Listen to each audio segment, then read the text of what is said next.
Good morning, everybody. This is just another video to give you a quick overview of what you'll be covering in your textbook reading for this week.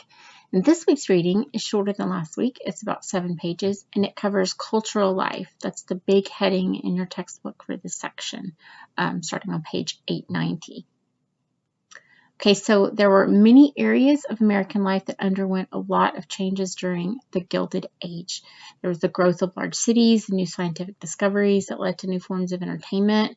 You had Charles Darwin's on the origin of the species.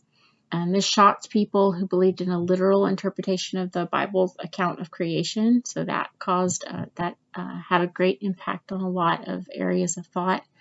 Many people apply Darwin's theory of evolution to human society by equating economic and social success with survival of the fittest in what is known as social Darwinism. So let's take a quick look at all of this. The flood of people into cities brought changes in recreation and leisure. You had middle and upper class families that would often spend free time together at home, right? Like they might sing, they might read or play games, but they would do things together at home. In crowded city areas, politics became a sort of public entertainment that would attract large crowds. There were new forms of mass entertainment. There were movie theaters, vaudeville shows with comedians and singers and dancers. You had museums that sprung up, symphonies, sporting events became a thing, circuses. So this would draw a lot of diverse group of people to come in and see these things. In large cities, there were new streetcar transit systems that would allow people to travel easily. And so they would go to sporting events. And by the end of the century, sports of all kinds had become a major part of the popular culture. Scientific research had led to advances like electric power and lights, and telephones, bicycles, cars, movies. And the prestige of modern science contributed to people's desire to know more and more. People had a desire just to know things, just to know facts. And then as labor unions became more common, they often functioned as social clubs for men. And then one of the most popular leisure destinations for urban workers were saloons. By 1900, the U.S. had more saloons than they had grocery stores or meat markets. So there were over 325,000 saloons. Saloons were like the working man's social club, and they were especially popular with the immigrants that were looking for companionship in a new place. Saloons were for men only. They would sometimes have doors in the side so women and children could come and take out beer or something like that. But only a few saloons had separate rooms where women could go. And some saloons employed prostitutes. These were called stall saloons. And they included what they were called wine rooms, and they would have prostitutes that worked there. Of course, there were a lot more women in the workforce at the time, and so they had particular kinds of leisure or entertainment. So married working class women had less free time than working class men because even though they were working, they were also still responsible for the housework and child rearing responsibilities. And so they didn't have a lot of free time, and they didn't have many entertainment options or places where they could go socialize. Most of their socialization would take place with things that they had to do with the household, right? So they might have socialization with other people that were taking care of their children, or maybe something they would do like they would wash clothes, and while they're hanging them out, they might, socialize with someone else over the work that they're doing. But they really didn't have anywhere to go that was just for them. Single women had more leisure time than working mothers, and they went to places like dance halls and theaters.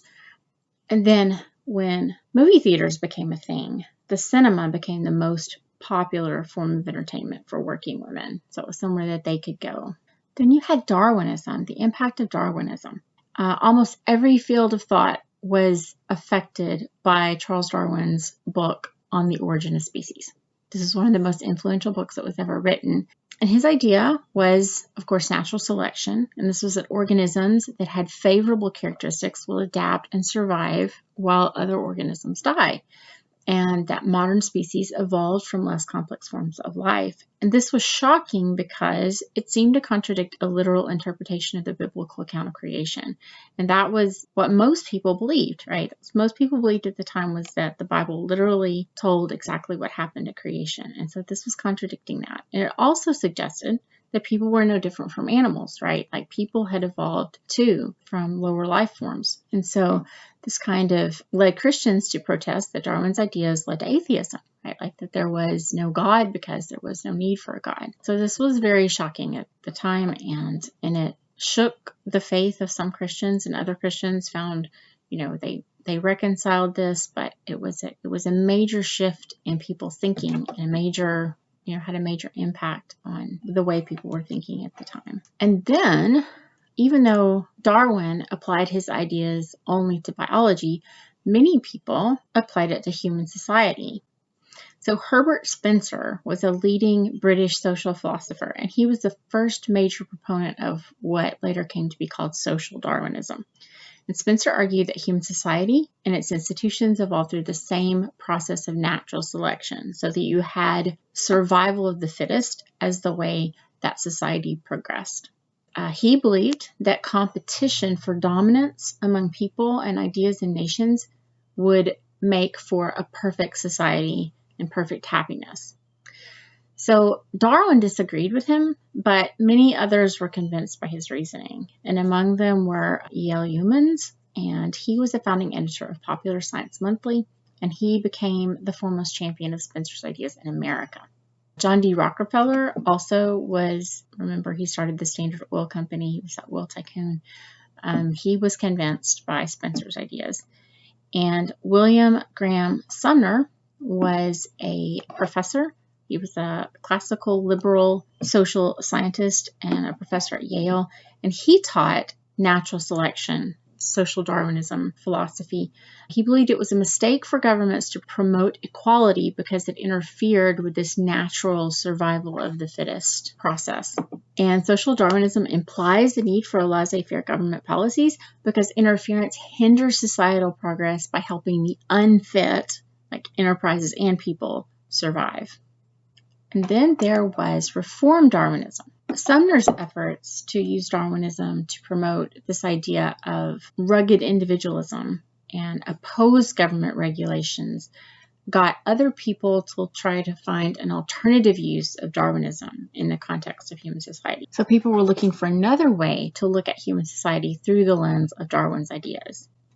And what came to be called Reform Darwinism came out of this. And a major advocate of that was Lester Frank Ward, and he was a government employee who had started out very poor, and so he had a lot of empathy for the underdog. And he pointed out an aspect of evolution that was neglected by both Darwin and Spencer, and that was the human brain. So he said, yes, people compete, but they also collaborate, right? They can plan for a distant future.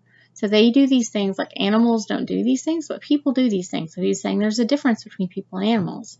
He said people are capable of shaping and directing social change, and that they could resist evolutionary forces and actively control social evolution through long-range planning. And he believed that cooperation, not competition, was a better way to promote social progress. And he thought government should pursue two main goals. One, that they should alleviate poverty. And this was because that impeded, he said, the development of the mind, right? Like it was hard to develop your mind when you were burdened with crippling poverty.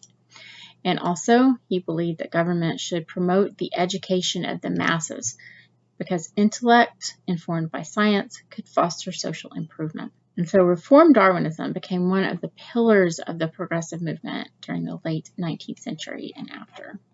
And then you had the movement of realism in literature and art. So before the Civil War, Romanticism dominated American literature and paintings. And romantics such as the Transcendentalists believed that nature was a springboard to truth and connection to the sacred or the divine.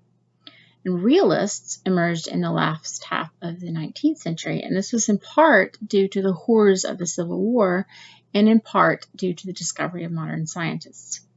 So they focused on the real and the practical aspects of urban industrial America rather than the more romantic ideas. So novels and stories became more realistic. They were fed by fact, and they used a lot of details from society. Worship of money was a common theme in literature and visual art at the time, right? Like you would have a lot of works about the upper class, right? About life in the upper class, and money was a big deal. And artists would closely observe all the aspects of everyday life. And this was a practice that grew from the scientific spirit of the day.